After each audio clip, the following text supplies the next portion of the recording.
the thing is now that's 2 Stanley Cup finals. He did win the 4 Nations, but everybody knows that is a mini tournament. That's not the Olympics. That's not the Stanley Cup finals. Special. Yeah, I mean, I thought we played obviously well. I thought we did enough to win. Their goalie made some big saves. I thought we also missed some chances. Yeah, obviously disappointing. There's no way around it, no way to sugarcoat it. It sucks.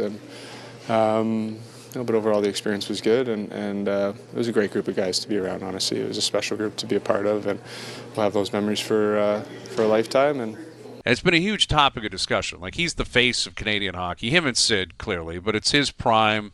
It's well documented. 2 straight Cup finals and a gold medal. Like, he's right there. It's not. If he was missing the playoffs and they lost in the quarters, it'd be a totally different conversation. And it's a team sport, of course, but when you're talking about the best player and hardware and who he's compared to, it's a topic, and it's one that I think a lot of people are interested in. Connor McDavid breaks silence on Olympic loss and shocks everyone. Just days after Canada's 2-1 defeat to the United States in the Olympic gold medal game, the Edmonton Oilers captain addressed the media and shifted the focus from international heartbreak to the National Hockey League playoff race. The loss ended Canada's title pursuit, but McDavid's tournament performance placed him at the center of global attention. A hard question, but Stanley Cups found Gretzky and Crosby and those guys and gold medals, and you've been put yourself in position, and it's not finding you. Did you think it would be this hard? it's a nice question. Thank you. It's disappointing. No way around it. We could be sitting here having a totally different conversation if things had gone a little bit differently. So, yeah, it's hard. It's hard to win. It's hard to win at any level, especially when we're talking about the best of the very, very best in the NHL and the Olympics. So, the margins are very, very small, and we obviously saw that on Sunday, and we felt the effects of that here in Edmonton from time to time. Canada fell 2-1 in the gold medal game at the Winter Olympics. The result secured silver for Team Canada. Despite the defeat, McDavid finished the tournament as the leading scorer with 13 points. His offensive production earned him the Olympic Most Valuable Player award. He became the highest point producer in the competition, recording consistent scoring throughout the event. Following the loss, McDavid spoke publicly about the outcome and the transition back to National Hockey League competition. He acknowledged the result while emphasizing the need to move forward quickly. With the Olympic break concluded, he rejoined the Edmonton Oilers as the National Hockey League regular season resumed. The gold medal game marked the end of an intense international schedule. McDavid logged significant ice time during the tournament. His 13-point total led all players. The Most Valuable Player recognition was awarded despite Canada not winning gold, which underscored his statistical dominance during the games. The Oilers returned to play shortly after the Olympic conclusion. McDavid confirmed he would rejoin the lineup as Edmonton continued its push in the Western Conference standings. The team remains in a competitive playoff race. Every remaining regular season game carries postseason implications. McDavid's Olympic performance adds to a career defined by elite-level production. In the National Hockey League, he has led the league in scoring multiple times and remains among the top point producers this season. His return to Edmonton places immediate attention on how quickly the team can regain rhythm after the international pause. Canada's 2-1 loss was determined by a single goal margin. The defensive structure of the United States limited scoring chances in the final period. McDavid's presence on the ice during critical moments underscored his central role. However, the outcome did not shift. After the game, McDavid addressed the emotional impact of falling short. He did not dwell on the defeat. He emphasized regrouping and preparing for upcoming National Hockey League competition. The transition window between Olympic play and league action remained brief. The Oilers previously reached the Stanley Cup final in a recent season, but did not secure the championship. That playoff run demonstrated the team's capacity to compete at the highest level. McDavid's leadership during that stretch included strong offensive production and extended postseason minutes. The Olympic tournament introduced another international chapter to his career. His Most Valuable Player award confirms his impact against elite global competition. 13 points across the tournament set the statistical benchmark. The recognition places him among the most productive players in Olympic history for a single event. Upon returning to Edmonton, McDavid rejoined teammates preparing for the regular season stretch. The Oilers' position in the standings reflects a tightly contested race within the conference. Securing home ice advantage or a favorable seed remains dependent on consistent performance in the remaining games. McDavid's comments focused on accountability and readiness. He did not attribute the Olympic result to external factors. He acknowledged the narrow margin and credited the opponent's execution. His statements reflected direct acknowledgement of the 2-1 scoreline. The Olympic Most Valuable Player designation distinguishes individual performance from team outcome. McDavid's 13 points surpassed all other players in the tournament. The scoring included goals and assists accumulated through preliminary rounds and elimination stages. His offensive totals remained consistent across matchups. As National Hockey League play resumed, Edmonton's offensive structure again centered on McDavid's playmaking and speed. The Oilers rely on his transition game and power play presence. His return provides immediate reinforcement to a roster seeking sustained momentum. The compressed timeline between the Olympic final and National Hockey League games required quick recovery and preparation. McDavid confirmed readiness to compete upon return. The team's coaching staff integrated him back into standard line combinations during practice sessions following the break. Canada's silver medal finish represents a podium result, though short of the stated objective. McDavid's public remarks did not suggest lingering distraction from the outcome. Instead, he referenced shifting attention toward club responsibilities. The Oilers' schedule following the Olympic break includes critical matchups against conference opponents. Each game influences playoff positioning. McDavid's production historically increases during high-stakes stretches. His prior postseason performances included multi-point games during elimination rounds. International tournaments often carry elevated pressure due to condensed format and national representation. McDavid's statistical output under those conditions reinforces his scoring consistency. The 13-point total stands as the leading mark of the 2026 Winter Olympics.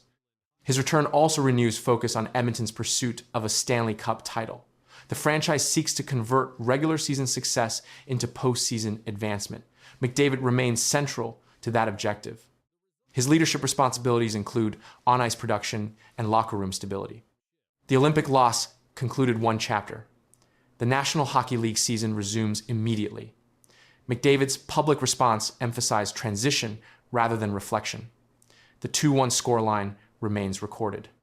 The Most Valuable Player award remains attached to his tournament record.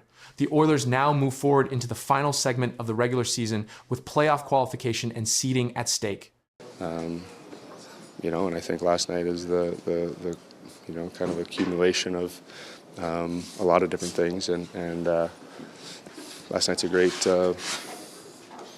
warning to the group what happens when you're not ready to roll. Something just shook the Edmonton Oilers locker room. After a crushing 9-1 loss, Connor McDavid stood up and called out his own team. He didn't dodge, he didn't sugarcoat. He said the Oilers were flat. No energy, no emotion. Coming from the captain, that means something. What he said next set the tone for the rest of the season. The Edmonton Oilers are under pressure. They've played 16 games this season, and their record stands at 6 wins, 6 losses, and 4 overtime losses. That's not what fans or the team expected.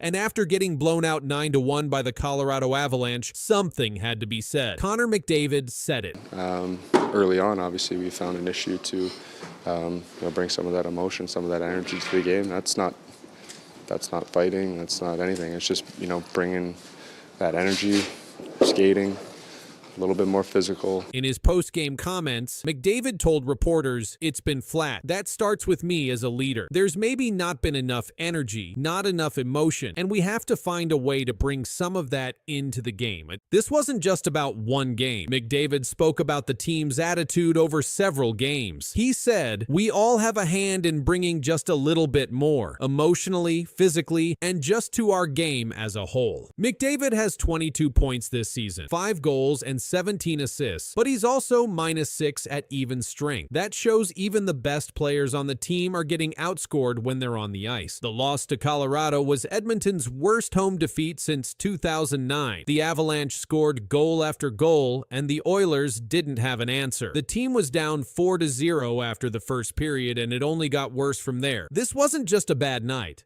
It was a wake-up call. The Oilers were supposed to be cup contenders again. They reached the Stanley Cup final 2 seasons in a row, but right now, their play doesn't match that level. Over the last 10 games, their record is 4 wins, 3 losses, and 3 overtime losses. That's not terrible, but it's not what a contending team expects. Now, with McDavid calling for more effort and emotion, the whole organization is on alert. The message is clear. Things have to change now. McDavid's message wasn't just frustration, it was a warning. And it wasn't only for the players, it reached the coaching staff and front office too. When a captain speaks like this after a blowout loss, it signals a bigger problem inside the team. Coach Chris Knoblauch now faces pressure to respond. Line changes, goalie decisions, and defensive structure are all under review. The Oilers can't afford to let this slide. Their next games are critical. McDavid said, "We have to find a way to bring more." That starts immediately. McDavid's call for emotion matters. Hockey isn't just about skill. It's about fight. The Oilers haven't shown enough of it. They've looked flat, not just in one game, but over several. That's why his comments hit so hard. This also affects the fans. The Oilers have one of the most passionate fan bases in the NHL, a 9-1 home loss sting. And when your best player says the team isn't bringing enough, fans expect action. Behind the scenes, the organization must decide how to fix this. Trades, call-ups, system changes, it's not clear yet. But McDavid just put everyone on notice. He didn't blame others. He included himself, but he didn't stay quiet. His leadership now demands results. Not someday, but now. Edmonton's next games will say a lot. If they come out with speed, energy, and purpose, this could be the turning point. If not, bigger changes could follow. For now, one fact stands out. The Oilers captain just spoke louder than ever, and now the entire hockey world is watching how they answer. It's against our standards, and I thought we played with some pretty high standards today, and again, saying that, it doesn't guarantee a victory. It doesn't mean it's perfect. But I felt our intentions were there. We were organized in our 5-on-5 play, and it was a good game. I thought we stayed patient. It's unfortunate we don't get the 2-point, but a lot of positive. Martin St. Louis made a shocking announcement to the Montreal Canadiens on November 8, 2025. The goaltending controversy exploded 24 hours earlier when Jakub Dobes cried after losing. His veteran Samuel Montembeault ranked second worst in the NHL statistically. St. Louis canceled practice immediately. He called Dobes into his office. The decision he revealed would alter everything. Dobes stopped 24 of 28 shots in the 4-3 overtime defeat. His record dropped to 6-0-1.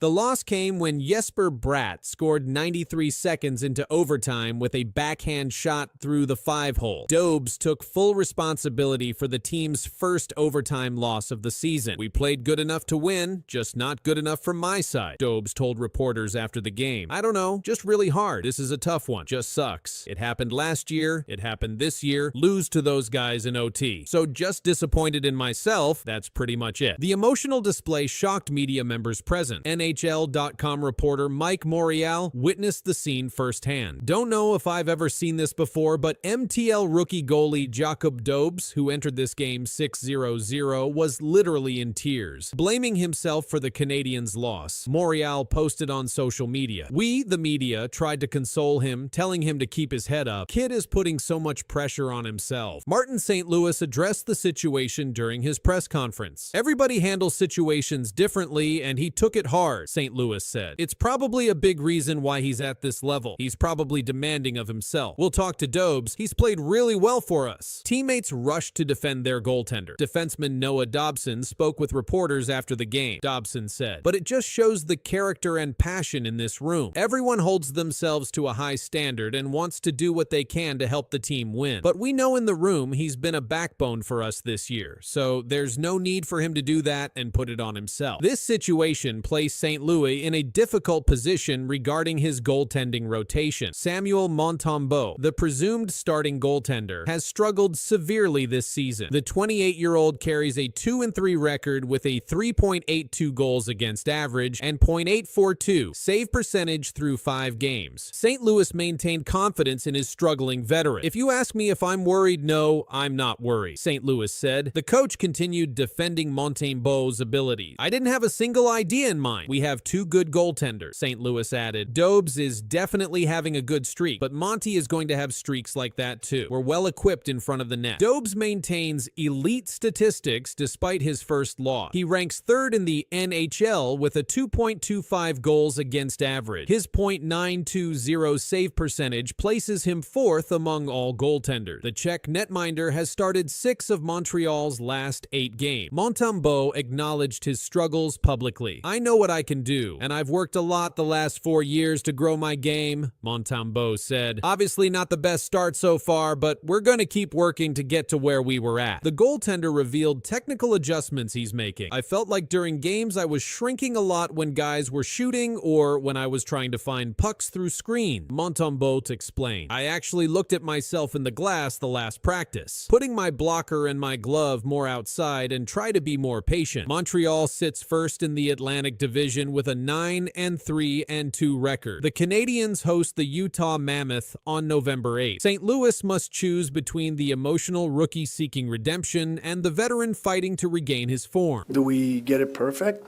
Not necessarily, because sometimes you want matchup, you want the right flow for your players as well.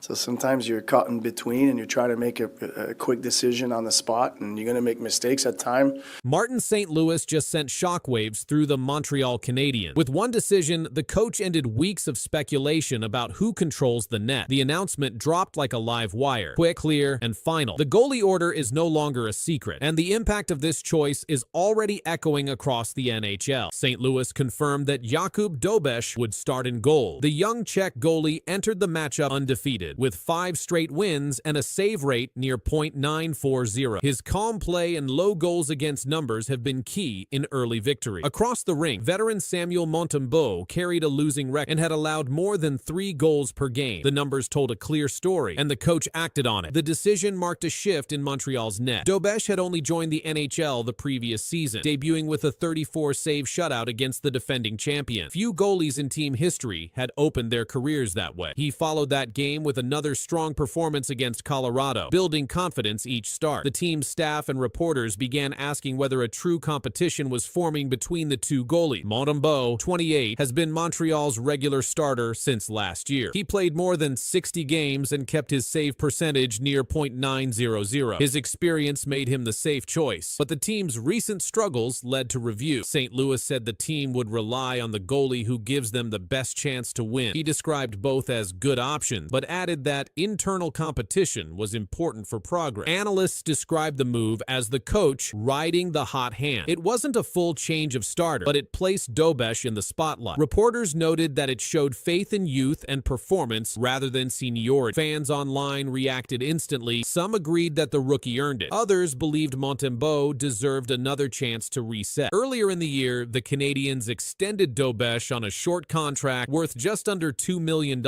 suggesting confidence in his development. That deal now looks timely. Management is monitoring both goalies closely as the team adjusts through its early season schedule. For Montreal, the announcement turned a routine rotation into a headline. St. Louis didn't raise his voice or use big words. He just confirmed who would stand in the crease, and that single choice shook the team's entire goaltending picture. After the announcement, the Canadiens camp grew tense. Inside the team, the message was clear. Performance now decides who gets the net. There are no long guarantees. St. Louis said the team must choose the goalie who gives the best chance to win right now. His words showed that results, not rank, will decide every start. Jakub Dobeš has created strong momentum. The rookie was drafted late, but rose quickly through the team's system. In his first NHL season, he recorded one of the best starts for any Montreal goalie in the last decade. His shutout in his debut made headlines across sports outlets. Reporters noted that only 3 goalies in Canadiens history had opened their career that way. Since then, Dobeš has been steady, showing consistency in games at home and away. Montembeault, on the other hand, has faced more challenges. He began the year with a high goals against average and admitted that his timing and positioning needed adjustment. He told reporters, "It's just getting back to the basics, breathe and stay in the moment, and then just play my game." St. Louis responded by saying, "I'm not worried that Sam is going to stop puck. The way Dobeš is playing buys a little time for him to work on his thing." The organization has also made moves that showed Dobeš Dobesh is part of its future. His new contract runs for 2 years and pays just under $2 million. For a developing goalie, that is an early vote of confidence. Meanwhile, Montembeault remains under a longer deal, but now faces higher competition for start. Team insiders reported that players have supported both goalies. During practice, teammates said the energy between Dobesh and Montembeault remains professional. There is no public sign of tension. Still, reporters say the locker room feels the change. Every player knows that goalie confidence can shift the tone of an entire season. When St. Louis stood before the microphones, he didn't frame the move as bold. He called it consistent with the plan. Yet, for many around the team, it was the kind of plan that changes the story. The Canadiens now have a young goalie who's winning, a veteran who's adjusting, and a coach who refuses to settle for past records. The decision that began with one quiet statement has turned the Montreal crease into the most watched spot on the team. Face off of the offensive zone for the Hawks. There's a shot there. Oh, he scores a hat-trick goal for Connor Bedard. And here come the Hats. Connor Bedard didn't just play his best game, he dismantled expectation. Every shot carried precision, every shift felt charged, and his third goal silenced any remaining doubt. But behind that celebration, whispers began around the NHL, and what insiders noticed after the final horn has left everyone waiting for answers. Ottawa, Doc scores! Banks it in off Walmart.